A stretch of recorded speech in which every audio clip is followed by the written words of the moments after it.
Di video ini saya akan jelaskan cara mengganti silinder kunci. Oke, silinder kunci ini sebenarnya nggak gampang rusak ya. Mungkin bisa bertahun-tahun tanpa harus diganti sebenarnya. Yang lebih sering ini harus diganti kalau kita mau tukar ke kunci yang lebih bagus, atau misalnya baru pindah apartemen. Terus kita nggak tahu siapa aja yang udah punya kunci duplikatnya nih. Jadi untuk aman ya kan pasti kita lebih baik ganti. Jadi ini yang namanya silinder kunci. Ya, ini yang masuk ke bawahnya gagang pintu.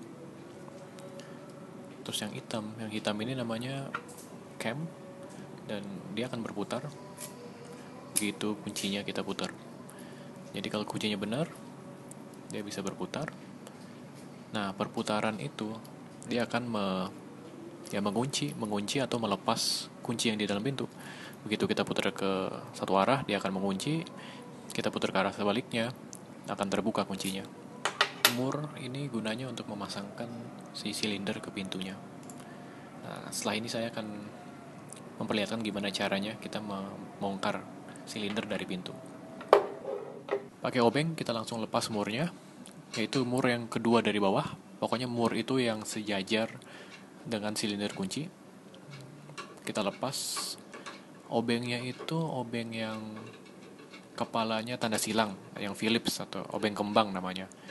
Nah, begitu murnya kita lepas, kita dorong pelan-pelan, kita tarik silindernya keluar, tapi sambil didorong dari belakang, harusnya langsung keluar. Kalau nggak langsung keluar, berarti ada yang nyangkut, yaitu camnya itu bisa nyangkut. Jadi pastiin camnya itu sejajar ke bawah. Nah, coba saya liatin dari sudut pandang lain, harusnya langsung keluar. Seperti ini.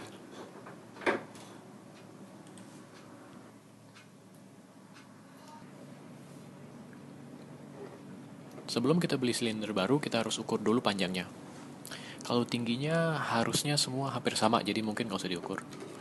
Oke, pakai penggaris atau pakai pita ukur kita cek. Biasanya itu 60 atau 70 mm. Nah, kalau yang ini 60 mm, kemudian tingginya 32 mili ya. Nah, kadang ada silinder yang harus diukur juga, berapa panjang dari kanan ke tengah dan berapa dari kiri ke tengah karena beda. Kalau yang ini panjangnya dari kanan kiri sama ya, masing-masing 30 mm dari kanan dan 30 mm dari kiri. Kenapa beda? Karena tergantung desain pintunya. Kadang ada yang kuncinya itu bakal lebih panjang di depan atau lebih panjang dari luar dan lebih pendek dari dalam. Pokoknya jangan lupa diukur sebelum kita beli. Oke, saya sudah beli silinder baru. Pokoknya di toko bilang aja cari silinder kunci, masnya pasti tahu. Nah, kita lihat nih panjangnya sama persis ya, 60 mm. Benar-benar sama karena memang standarnya segitu ya, 60 mm. Nah, harusnya sih ini lebih bagus karena lebih modern. Kita bisa lihat di bawah nih pinnya ada lebih banyak dibandingin yang lama. Dan kuncinya juga beda ya. Kuncinya ini lebih rumit dari kunci yang tradisional. Nah, kita bandingin jauh beda. Harusnya lebih susah dibobol atau kuncinya pun harusnya lebih susah diduplikat ya.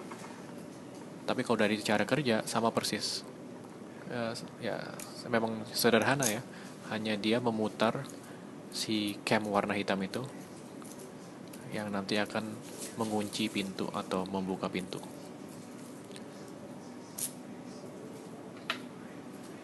Nah, abis ini kita harus pasang silinder yang baru ini. Sama seperti pas kita mencopot silinder, cuma perlu satu alat, yaitu obeng kembang kepala Phillips yang bentuknya tanda silang. Pastikan cam hitamnya itu nggak menjorok keluar. Jadi langsung dorong masuk ke dalam pelan-pelan sampai udah pasti masuk. Terus pastikan kuncinya bisa berputar.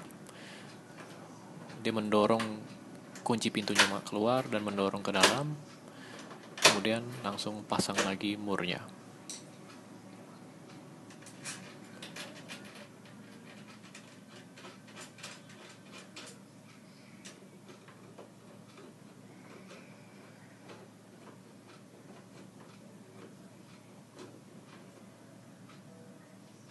Jadi pastikan kuncinya bisa berfungsi dengan baik, dites, dan selesai.